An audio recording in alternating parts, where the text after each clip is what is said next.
Hey tankers, and welcome back to World of Tanks with PR154, where we are following our ANZ Community Contributor colleague Mystblade of the Suits clan in the Tier 8 Russian heavy tank IS-3. Now, this is the tank that scared the absolute bejeeus out of the collective West when it made its debut in the Berlin Victory Parade in 1945, and it's been represented quite faithfully in World of Tanks. It has a very no mess, no fuss sort of playstyle thanks to excellent frontal armour, quite a punchy gun, though that gun handling does balance that out a fair bit. Now, although it's quite good tier for tier, Mystblade is finding themselves bottom tiered under tier 10, so they're going to have to leverage all the good things that they can about IS-3 in order to make it out alive. They're heading off to the 1-2 line to do a little bit of brawling. Let's see where the rest of the team is distributing. Lance and C is off to take the top of the monastery, but it is taking a fair bit of fire on the way in from their Shah Future 4, among other vehicles. It's now catching hell from the Bashation 25T that taking some longer range shots, but shuts it down regardless. The Shah Future 4 and STB1 are continuing to pump shots back to the TD camping position. They've been able to knock out the Rheinmetall Borsig Waffenträger. Caro 45T and Progetto 46 push into the lower side of the village, and Progetto 46 taking a bit of damage here from the Bachation Barask, but the Barask is on the reload, but another one appears to knock out Progetto 46. It has sustained a bit of damage though. It has put it in a one-shottable position for Caro 45T, and they certainly take opportunity there before pulling back to reload. The friendly Shah Future 4 has done some forward scouting on the 8 line and is probably regretting that decision right now because they've landed square in front of a T28. Its shells are not finding purchase. It's just eating shells from T28 at this point in time, and surely they are going to be finding the bottom of their magazine now. They have tried to flank T28 and at least put one of those shots in the side to cause a little bit of meaningful damage, but T28 has got it backed up against a rock.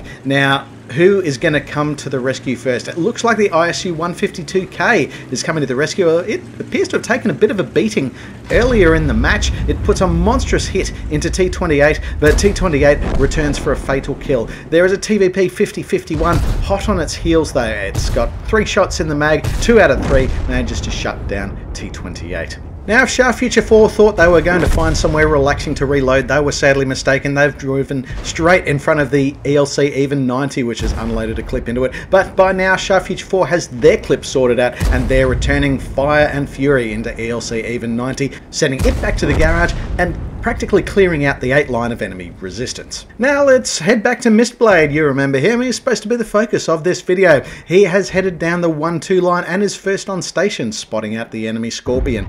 He's been able to bounce the first shot off the turret, and it's quite a good turret. It's 249mm, but because of the curvy cast construction, you'll get anywhere between 250 and 390mm of penetration resistance on this turret. It really is quite fantastic, and he's, in spite of not having the best gun depression, he's still able to play hull down enough to fight from a somewhat protected position. Now, he does have to be a little bit careful here. There are turret weak spots. The cupola, for example, is only about 90mm of effective armor.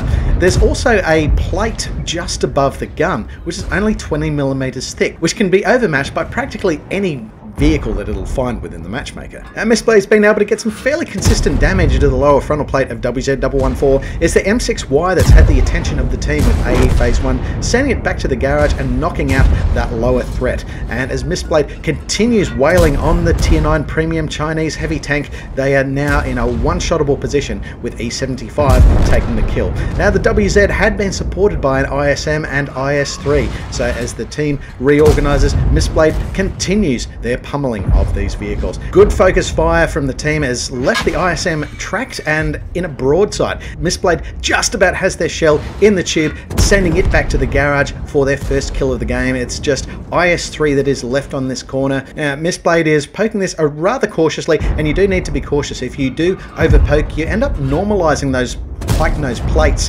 which are supposed to be great protection for the vehicle, but in this case, once you get subject to a crossfire, you get incidents like that with Skoda T56 knocking it out. Now, for all intents and purposes, it looks like it's just the Scorpion left on this flank, which the vehicles present are going to be more than capable of taking care of. Mystblade, however, has decided to head back towards the cap, and that's because the team has had a little bit of trouble in the mid. They've lost quite a few of the vehicles that are presenting the backline, STB1 and Shah Future 4, knocking out GSAW 1008 in particular. So it's just EBR 75 FL10 that's actually left defending the cap circle from the mid. Now, the team is quite fortunate that it was there because they have been able to get eyes on some of these enemy vehicles, with Caro 45T having worked its way through the 1-2 line, is able to get eyes and gun on Shah Future 4, knocking it out. Now, one of the scenes we've had to replace with some paid actors because we couldn't actually see what was going on, but the guard, one-shottable, was able to take up the chase against the Scorpion. Scorpion has decided to press on the guard because it does have the hit point advantage. It can one-shot the guard, and it does manage to do so, but Shah Future 4 has been able to get some crossfire into Scorpion. It's knocked the track off. Now, these are some fairly long-range shots, but they do keep the fire pressure up, and Scorpion goes back to the garage. And thanks very much to those paid actors for helping build up that scene. You know who you are. Special thanks also to Anxiety Plus of another totally terrible amateur clan. Not a disparaging remark on the clan at all, that's just what the clan is called. Was able to bring us the vision on the 8 line, and also bring us a driver's eye view of this spectacular crash. Thumps, bumps and crashes abound as Skoda T56 brings its bulk down on the enemy Bat Chassis on 25T. It has rendered in a pretty weak hit point position, and they're both trying to back out of the ditch and bring gun on target. It looks like Batchat 25T is doing it first. They send Skoda T56 back to the garage before Caro 45T ends up knocking them out. There is a STA1 that's been able to get some return fire into Caro 45T, but the appearance of E75 has got STA1's attention. One-shottable, it's able to send the Tier 9 heavy tank back to the garage. So with the expected enemy breakout from the mid towards the cap not eventuating, Mystblade has decided to push into the lower part of the town, and they are hot on the heels of this enemy Barask. They bring their 122mm gun to bear, a nice meaty hit into the back of the premium Tier 8 French medium tank. They continue their pursuit, but it looks like they have split off.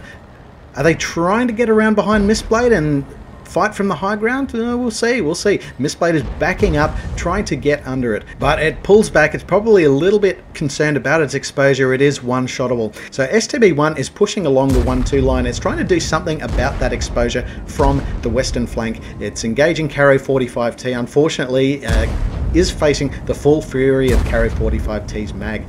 In addition, it has been pursued by AE Phase 1, so combined fires from both of those guns have rendered STB1 in a very vulnerable hit point position. Caro 45T probably backing off to recharge its magazine, but AE Phase 1 doesn't have that problem. It presses in on STB1, does eat another shot, but rounds it out for the kill. Returning to Mystblade now, Mystblade is positioned between the Barask, which is on a fairly sick hit point position. STA1 is going to require a couple of shots from Mystblade to round out, but Barask can't hang around forever. It does have an Astron Rex bearing down on it. STA1 has a swing and a bounce against Mystblade, and while they're on the reload, Mystblade takes the opportunity to knock out the enemy Barask. Astron Rex certainly isn't resting on its laurels. It's able to support Mystblade here. It is getting sustained, penetrating hits into STA1 with its big 105mm gun, so Mystblade launches in pursuit after STA1.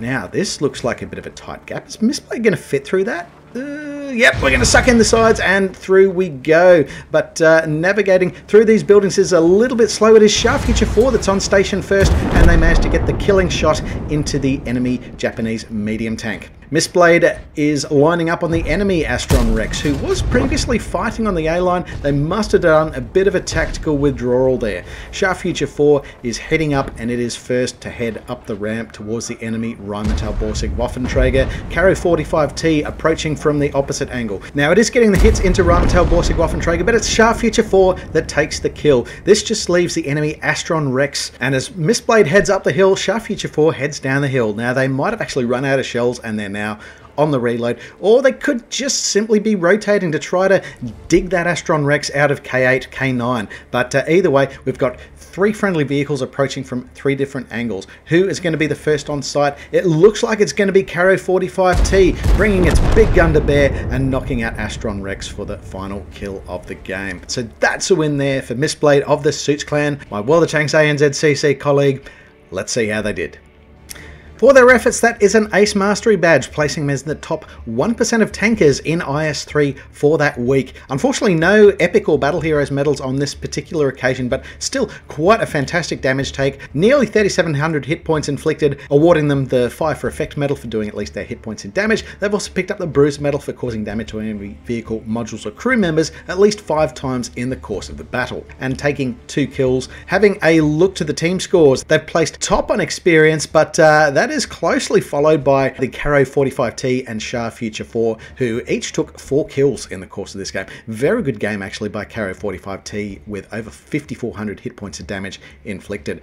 On the enemy team, top honours go to the Rheinmetall Scorpion, followed by Batchat 25T and Batchat Barask. And finally, to the detailed report, this was a credit spinner for Mystblade, profiting to the tune of 27,000 credits. Of particular note is the penetration rate. 10 shots fired, 10 hits, 10 penetrations, and that had helped them account for their total of 3,655 hit points of damage. There was also only one of those shots appears to have been landed from a distance of more than 300 meters. So Mystblade certainly keeping the fighting distance at a point that they are confident of landing and penetrating the hit. So very nicely done there, Mystblade. I do hope we see you back in the game very soon.